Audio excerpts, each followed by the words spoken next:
ہے نا.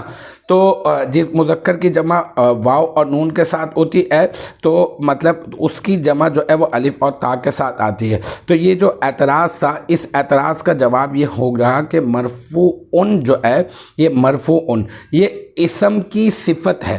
ٹھیک ہے نا. اسمن مرفوعن، تو اسمن یہاں پر موصوف ہو گیا اور مرفوعن جو ہے وہ صفت ہو گیا. اور اگر ایسا ہو کہ جو ہے نا اور یہ جو اسمن ہے نا یہ مذکر غیر عاقل ہے، اور اگر مذکر غیر عاقل ہو تو مذکر غیر عاقل کی صفت کی جمع الف اور تا کے ساتھ لانا بالکل درست ہوتا ہے.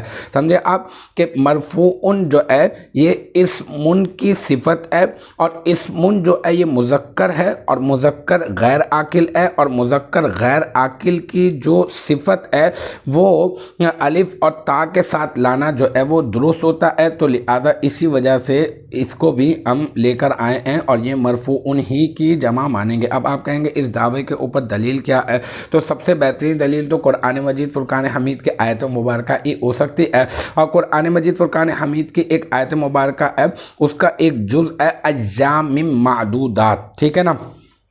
تو اب یہاں پہ یہ جو ایام ہے، یہ جو ایام یہ یومن کی جمع ہے. ٹھیک ہے نا. اور یہ جو ایام ہے یہ کیا ہے؟ یہ مذکر ہے اور غیر عاقل ہے. اور اب اس مذکر غیر عاقل کی جو صفت ہے نا معدودات، یہ الف اور تا کے ساتھ دیکھیں آ رہی ہے نا، معدودات یہ الف اور تا کے ساتھ آ رہی ہے. تو اس کا مطلب اگر ایسا ہو کہ مذکر غیر عاقل ہو تو مذکر غیر عاقل کی جو صفت ہوتی ہے اس صفت کو جو ہے وہ جمع بطور جمع الف اور تا کے ساتھ جو ہے وہ استعمال کیا جا سکتا ہے، جیسے ایام معدودات میں کیا ہے. تو اسی طرح سے یہ جو مرفوعات ہے یہ اصل میں اسمن کی صفت بن رہی ہے، اور اسمن جو ہے مذکر غیر عاقل ہے. تو بس اسی وجہ سے المرفوعات کو الف اور تا کے ساتھ بھی ذکر کیا جا سکتا ہے. یہ بات ہو گئی، یہ اعتراض ہو گیا، اور اس اعتراض کا جواب ہم نے دے دیا. پھر میں نے آپ سے یہ کہا تھا کہ ہم لوگ جو ہے وہ ایک جز کے اوپر فردن عبارت میں ایک جز کے اوپر فردن بات کریں گے. تو الحمدللہ یہ المرفوعات پر اس اعتبار سے تو گفتگو کا سلسلہ ختم ہو گیا کہ یہ واحد ہیں یا تثنیہ ہیں یا جمع، اور اگر یہ جمع ہے تو پھر جمع کس کی ہے، اور جو ہے نا اس کے اوپر جو اعراب ہیں وہ اعراب کس بنا پر کیا کیا اعراب ہو سکتے ہیں یہ بھی کر لی. اب عبارت کا جو دوسرا جز ہے المرفوعات ہوا مشتمل علی علم الفاعلیت، اگر اس کی بات کریں، اس ہوا کی اگر ہم لوگ بات کریں، اب اس ہوا کے اوپر بات کریں گے اور اس ہوا کا مرجع بھی ہم لوگ دیکھیں گے، کیونکہ یہ عبارت کا دوسرا جز ہے کہ یہ ہوا. پہلی بات یہ کہ یہ ہے کیا. تو آپ کہیں گے یہ جو ہے نا یہ ضمیر ہے. میں کہوں گا یہ ضمیر کون سی ہے؟ تو آپ کا جواب یہ ہوگا کہ یہ ضمیر مرفوع منفصل ہے. ٹھیک ہے نا. اور یہ واحد مذکر کی ضمیر ہے. اب اگر یہ ضمیر مرفوع منفصل ہے اور یہ واحد مذکر غائب کی ضمیر ہے، تو غائب کی جو ضمیر ہوتی ہے وہ اپنے ماں بعد جو ماں قبل جو ہے وہ کسی نہ کسی کی طرف جو ہے وہ عموماً لوٹائی جاتی ہے، تو اس کا کوئی نہ کوئی مرجع ہوتا ہے. تو اب یہاں پر اس ہوا یہ جو ضمیر ہے جو عبارت کا دوسرا جز ہے، دوسرا لفظ ہے، اس کا مرجع کہاں ہے؟ کیونکہ یہ ضمیر ہے تو اس کا مرجع کہاں ہے؟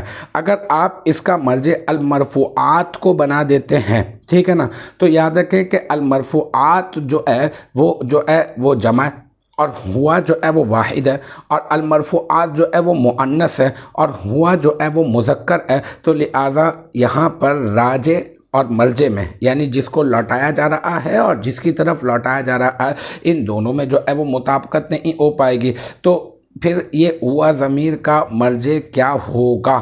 المرفوعات ہوگا یا پھر مرفوعن ہوگا؟ اگر مرفوعن، اگر اس سے مطابقت کرتے ہوئے اگر اس کا مرجع ہم مرفوعن بنا دیتے ہیں تو مرفوعن پہلی بات یہ کہ ما قبل تو ذکر ہی نہیں ہے. تو اس کا جواب کیا ہوگا؟ تو یاد رکھیں کہ اس کا جواب یہ ہوگا کہ ہوا ضمیر کا جو مرجع ہے وہ اصل میں المرفوعات ہی ہے، ٹھیک ہے؟ اور آپ یوں کہتے ہیں یا یوں بھی کہہ سکتے ہیں کہ ہوا ضمیر کا مرجع جو ہے وہ مرفوعن ہے۔ تو اب اگر مرفوعن ہے تو مرفوعن تو پیچھے ذکر ہی نہیں ہے، تو کبھی کبھار ایسا ہوتا ہے کہ کوئی لفظ ذکر کر دیا جاتا ہے اور پھر اس کے ضمن کے اندر جو ہے وہ دوسرا کوئی نہ کوئی ایک معنی ہوتا ہے جس کی طرف اس ضمیر کو لوٹایا جاتا ہے، تو ایسی صورت میں مطابقت کی بھی ضرورت نہیں ہوتی، بس یہ کہ اس سے مطابقت ہو جاتی ہے اس معنی سے اور اس مفہوم سے۔ آپ کہیں گے یہ تو بہت بڑی بات ہے، اور پھر یہ کہ اس بات کے اوپر آپ کے پاس کوئی دلیل ہے یا نہیں، تو ہم کہیں گے ہاں بالکل دلیل ہے ہمارے پاس، اور دلیل جو ہے وہ ہماری یہ ہے کہ قرآن مجید فرقان حمید کی ایک آیت مبارکہ، اور وہ آیت مبارکہ کا جو جز ہے وہ یہ ہے کہ اعدلوا ہوا اقرب للتقوی، تم عدل کرو، اور وہ عدل کرنا یہ زیادہ قریب ہے تقوی کے، ٹھیک ہے نا؟ اب یہاں پر اگر ہم لوگ اعدلوا کہہ دیں تو اعدلوا تو فعل امر ہے، اور اس کا معنی کیا ہے کہ تم کیا کرو؟ عدل کرو، ٹھیک ہے؟